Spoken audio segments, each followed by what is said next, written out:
don't know why that voice started to show up, but maybe Jill and I can figure out how to get rid of it. But just to let you know, the talk is always recorded. Uh, big topic for our talk today, and it's called Being World Peace. The icon that we had on, for those of you who came a little bit early, is a picture of a woman known as Grandma Maria. She's my grandmother. Her name also was Zia Maria because she was also my aunt. And I'm not going to go into why that is, but, she was my mother's stepmother. My mother's mother died early on with left three little girls in Depression time. And Zia Maria was an aunt because she was my father's aunt. Well, it's confused, but that leads to, it's actually doesn't lead to insanity because there's no she didn't birth any kids, but yeah, she's a woman written I'm here because she was a contemplative. She was one of the people that you can say learned how to be world peace. You see, the Dalai Lama, Merton, Thich Nhat Hanh, Martin Luther King. There's people unknown like my grandmother who really figured out how to be world peace. And so that's sort of the topic for today. And I'll start with a poem. It's called Being World Peace, and then we'll sort of open it up a little bit. I think everybody here knows that we need this. The question is, how do we get it? Where is it? Why don't we have it now? Okay, so this is Being World Peace. May we dwell in the heart. May we be healed in our difficulties. And may we bear the beams of love to each one we meet. We're dwelling in the heart and loving that which has the real firepower to open every door in every house on earth as it is in heaven and turn every dinner table right side up.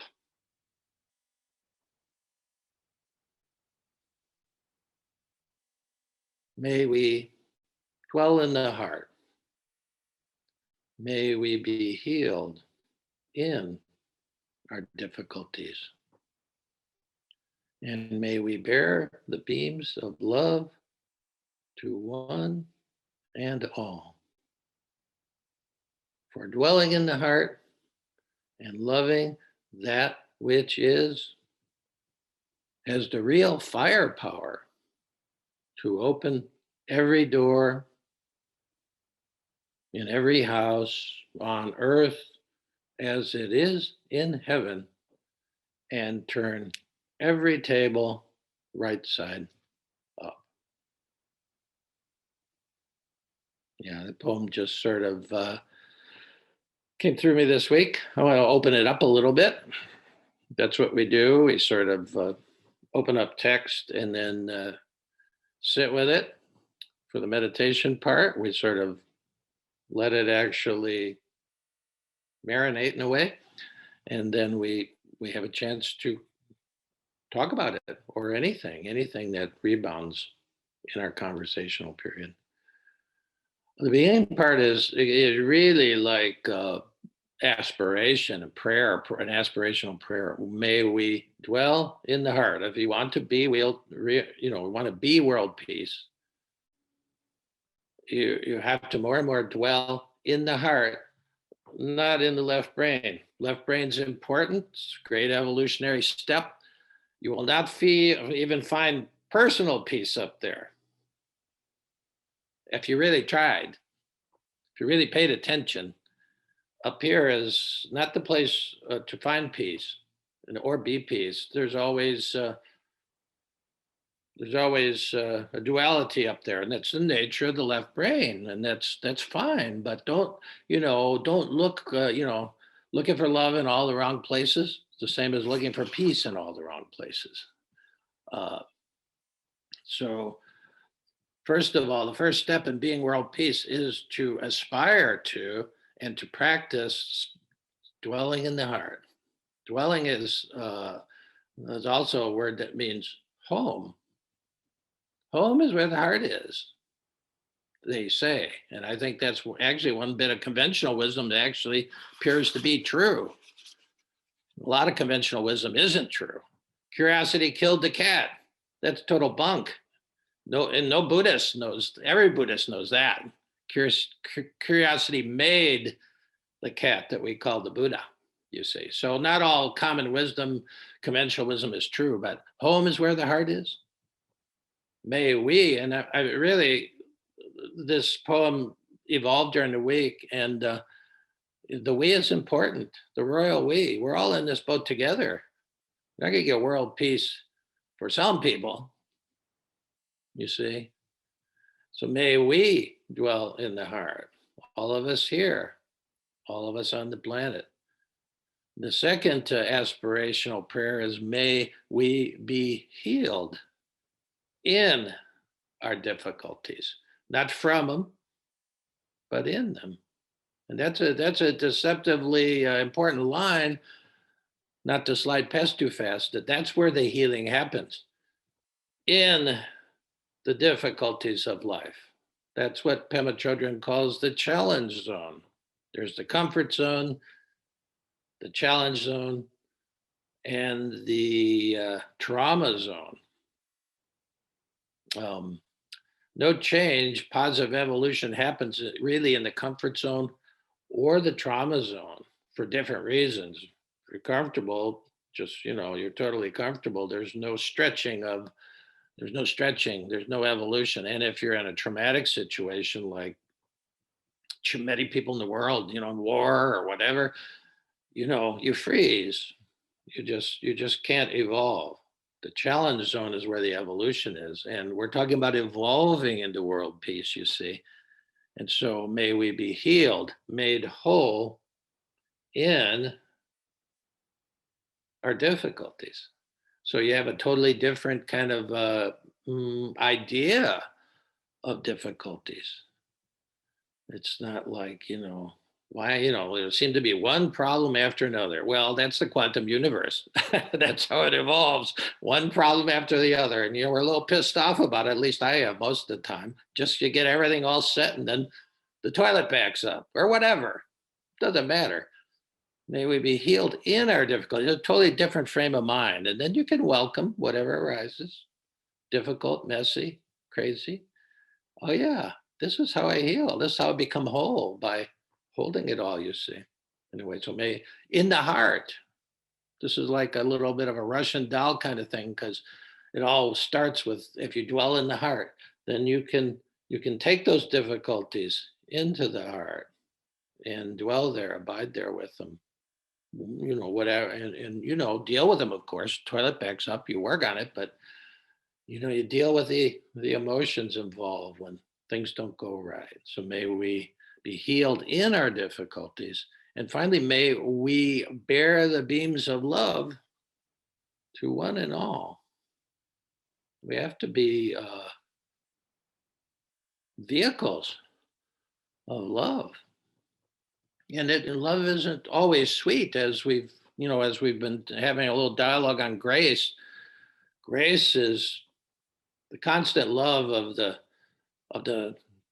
the quantum spirit.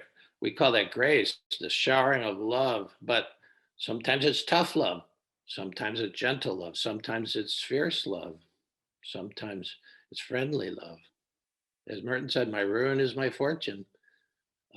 So when we talk about, sometimes to bear the beams of love to somebody is to tell them the truth when they're killing themselves or killing others, So sometimes it would seem to be sort of hard, but may we bear the beams of love to each one we meet. Yeah. for dwelling in the heart and loving that which is. That in itself is that's a sort of a little mantra to actually work on it, not formally like we're doing a kind of formal session, but walking the road, washing the dishes, breathing in, dwelling in the heart, breathing out, loving that which is. That in itself is a kind of mindful breath, dwelling in the heart, loving that which is. For dwelling in the heart and loving that which is has the real firepower. It has firepower. Uh, I was giving the talk last week was the kind of Pentecost talk, and I'd forgotten it was Pentecost because I'm not really keeping up with the liturgical year. Father Keith tuned me into that. He said, "This is a great Pentecost talk," and I said, "Well, I wish I could actually say I had planned that, but it didn't." So I'm wearing the red today. I'm a little bit slow, but we're still talking Pentecost here. Pentecost is when the the the fire, the real firepower came in, and that's the firepower of love, the love energy that is moving the whole universe. Dante ends the Divine Comedy, 1,000 lines of Italian verse, with the image of the love that moves the sun and the moon and all the stars. He understood that love energy was the unified field, was the force out there. And so we're meant to channel that. It's real firepower. Uh, the Americans own more military grade weapons than any other culture in the world by far. Got guys out there with, you know, AK-47s and AR-15s, all this kind of military grade firepower. It's not helping things. It's not going to. It's not going to bring world peace. This firepower that's the essence of the universe, which is love energy, as Terre de Chardin liked to call it, love energy. This dwelling in the heart, this loving what is, has the real firepower to open every door in every house on earth as it is in heaven. That's the basic meaning of contemplation is to on earth as it is in heaven. And heaven here to me means this whole quantum universe, everything, 13.8 billion years and still evolving, that we mirror that force that's doing all this, that's actually creating more life moment by moment, even though things are destroyed, things are created, but the evolution on this planet, it loves life and it creates more life. I wish I could just invite you just to walk down the sidewalk here at Loose Leaf Hollow sometimes for you guys who have not been here. You would see it's absolutely fecund life that surrounds this place, mostly uh, due to my wife and gardening. You just walk in, you're surrounded by life. It's rich. That's evolution, you see. Evolution wants more life, not more death. Sometimes things are destroyed, but there's always more life to come. We're trying to get on that train, get on that love train, as Curtis Mayfield would say, to get on the love train and to really be a vehicle of love. Okay. And if you love a country, sometimes you got to tell the country a truth. Say, just telling the truth, is how we become real. How we become a real country of peace, a real planet of peace. You have to tell the truth too. So it will open every door in every house on earth as it is in heaven and turn every dinner table right side up. The last line was a little surprise to me. I thought I was through with the poem, but I kept sitting with it, reading it, and just taking it into the heart. And the last lines were the last ones that come. It ended, I thought it was on earth as it is in heaven. That was pretty comprehensive, but then it said, and turn every dinner table right side up. And what that means to me is We got everything upside down on this planet. Most dinner tables are not right side up.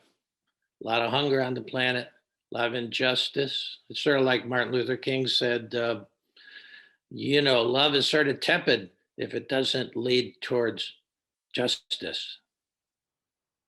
And so turning every dinner table right side up means everybody would be nourished.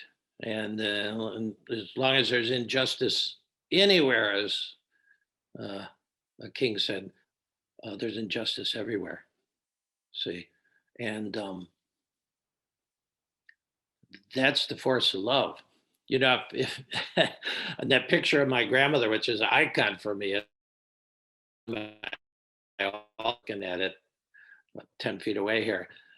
She was in her room, sitting in her chair 3 times a day. She shut the door on the rest of the house. She lived with us all our whole life, and she did for us. She made breakfast, laundry, you name it. And so but 3 times a day she would shut the door, sit in her chair, and in the silence, and do the prayers that she did. She was a true contemplative. I didn't know the word. And if you look at that picture, if you ever see that picture again, she's got a little sweater on. It's probably cold. We were living in Chicago. Who knows when that picture was taken? But you can see half of her apron. She has a little prayer sweater on, and there's half of her aprons out. And she was a total kind of integration of Martha and Mary from the Bible. She was the total integration of contemplation and action. She never burnt out. She went nonstop like that for 96 years. She just wore out. She graduated finally, but she was, and this is really what's underneath this kind of energy. It's a contemplative energy. Unless you take time to just recharge. And she would do it morning, noon, and night. She'd shut the door. We didn't, when I was a little kid, I'd go in with her and light her candles and fall asleep. She'd be praying. She was a real contemplative. That's why I'm here. And that's where this energy is going to come from. The energy to become world peace is not going to come from oil. It's not going to come out of the barrel of a gun. If you want peace, you better have a contemplative practice and better take it seriously, which is why we're here. It's why people show up. So that's a good segue to the cream filling in this Oreo that we call heart to heart. It's when we actually can sit in contemplative silence, sit in meditative silence, and just be present, open, and available. So let's sort of change our mode here, get into meditative mode. If you're going to shift your seat, sometimes people leave the desk or wherever and they go to the floor. So just take a moment for that. And when you're ready,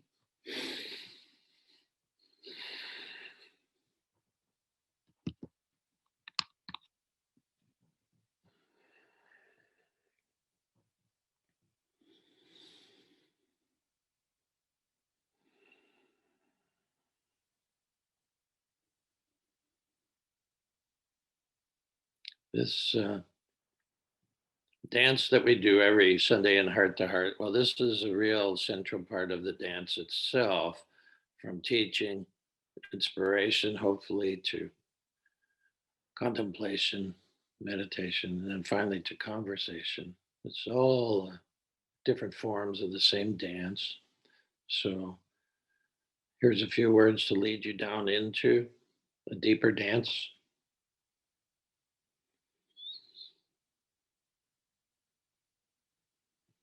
Pay attention to how your body is now. That's what it means to say return like mountain. Be sitting in a open, balanced state. Return like mountain. Release like ocean. What we're releasing is anything that's day-to-day, ordinary, superficial reality. It's all important things to do. It's all important, but for now, it's not important. It's important to just let them be, put them aside, put their gravity aside that calls your attention to them. We're going to just release like ocean. And we're going to relax like the sky. Sky is the vastest image here. It's vast, limitless.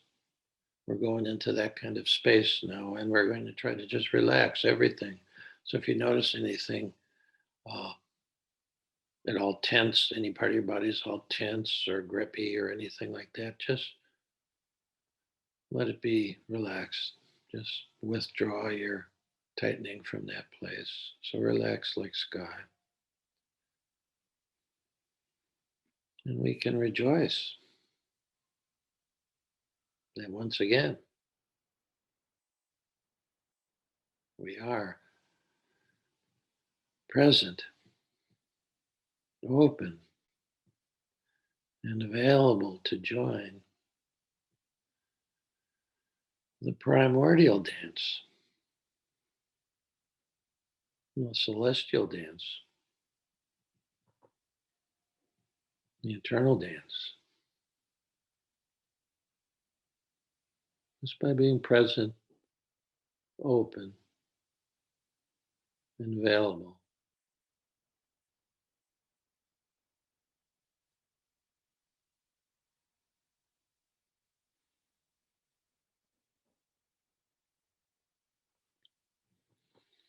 We dance.